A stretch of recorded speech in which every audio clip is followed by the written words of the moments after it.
साल में मिली थी? Oh my God. 1949. Independence day को हिंदी में क्या बोलते हैं? Oh shit. गणतंत्र दिवस. Who was the first president of India? Doctor Jawaharlal Nehru. हे दोस्तों, आज हम अपने आप में इतना बिजी हो गए हैं कि अपनी देश से जुड़ी बेसिक चीजें भी भूलने लगे हैं और इन चीजों को जानने की कोशिश भी नहीं करते। तो दोस्तों, थोड़ा पबजी कम खेल लेना, थोड़े मीम्स कम शेयर कर लेना, पर ये वीडियो अपने दोस्तों के साथ शेयर जरूर करना ताकि उन्हें भी पता चल सके कि आज जिस आज़ादी को हम इतने हल्के में ले रहे हैं उसके लिए हमें क्या क्या कीमतें चुकानी पड़ी। हमारा देश वैसे तो 15 अगस्त को आधी रात को ही आज़ाद हो गया, पर अंग्रेज़ों का प्लान हमें जून 1948 को आज़ाद करने का था, लेकिन असल में उन्होंने हमें 18 जुलाई 1947 को ही आज़ाद कर दिया था। पर लॉर्ड माउंटबेटन ने इंडिया को ऑफिशियली 15 अगस्त 1947 को आज़ाद किया था। उन्होंने ऐसा इसीलिए किया क्योंकि 15 अगस्त 1945 को वर्ल्ड वार 2 में जापान ने एलाइन फोर्सेस के सामने सरेंडर कर दिया था और इस एलाइन फोर्सेस में ब्रिटिश एम्पायर, यूएसए, चाइना जैसी कंट्रीज भी शामिल थी। बस इसी दिन के सेलिब्रेशन की वजह से इंडिया को 15 अगस्त को ऑफिशियली आज़ाद कर दिया गया। हमारा देश 1947 को आज़ाद हुआ था, पर भारत की आज़ादी की कहानी 1857 से ही शुरू हो गई थी, जब मंगल पांडे को अंग्रेज़ों ने फांसी दे दी थी। हुआ ये था, उस समय मंगल पांडे वेस्ट बंगाल के बैरकपुर के छावनी में तैनात थे। तब अंग्रेज़ों ने एनफील्ड राइफल दी सैनिकों को, जिसमें कारतूस को मुंह से खोलना पड़ता था। आशंका ये थी कि उस कारतूस में सूअर और गाय की चर्बी मिली हुई थी।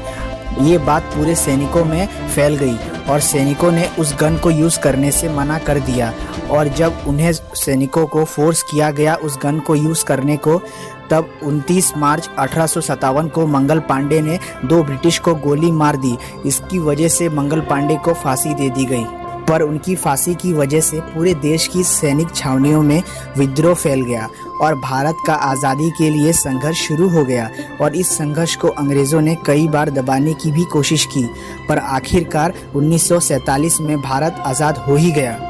जिस दिन पूरा देश आज़ादी के जश्न में डूबा हुआ था, उस दिन उस जश्न में महात्मा गांधी शामिल नहीं थे।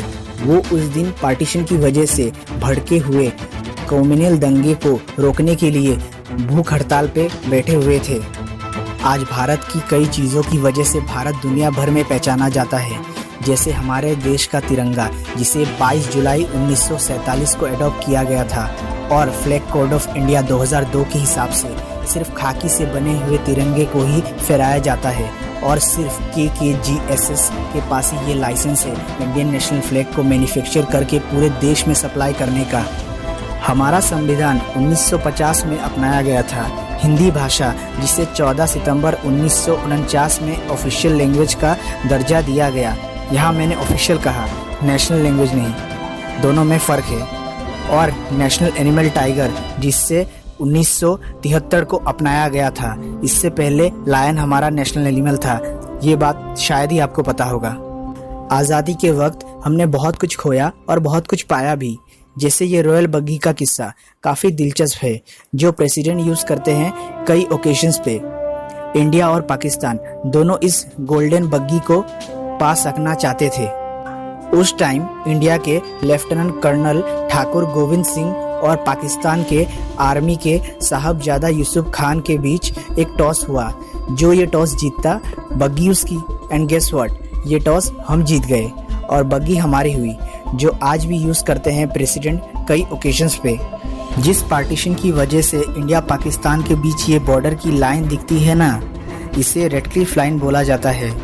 ये लाइन खींची थी सर सिरिल रेडक्लिफ ने, जिनके नाम पर इस लाइन का नाम पड़ गया।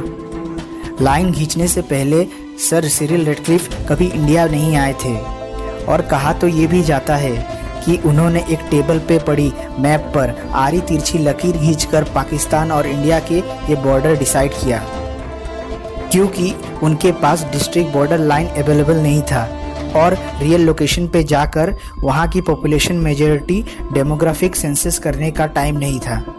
वैसे बचपन से ही हमने सुना है कि हमने अहिंसा के रास्ते पे चलकर ये आज़ादी पाई है, और इस लड़ाई में भगत सिंह, सुखदेव, राजगुरु, रानी लक्ष्मीबाई, लाला लाजपत राय, सुभाष चंद्र बोस और ऐसे 100 नाम मैं आपको गिना सकता हूँ, जिनके बलिदान की वजह से आज़ादी हमने आज पाई है। इन सभी को मेरा सल्यूट है। दोस्तों, ये वीडियो मैंने पूरे दिल से, निष्ठा से और लगन से बना दिया है। अब ये आप लोगों पे है कि आप इसे कितना लाइक और शेयर करते हो। आज के लिए इतना ही। मैं आपसे मिलूँगा नेक्स्ट वीडियो पे। तब तक के लिए जय Hind, Vande Mataram, happy 74th independence day.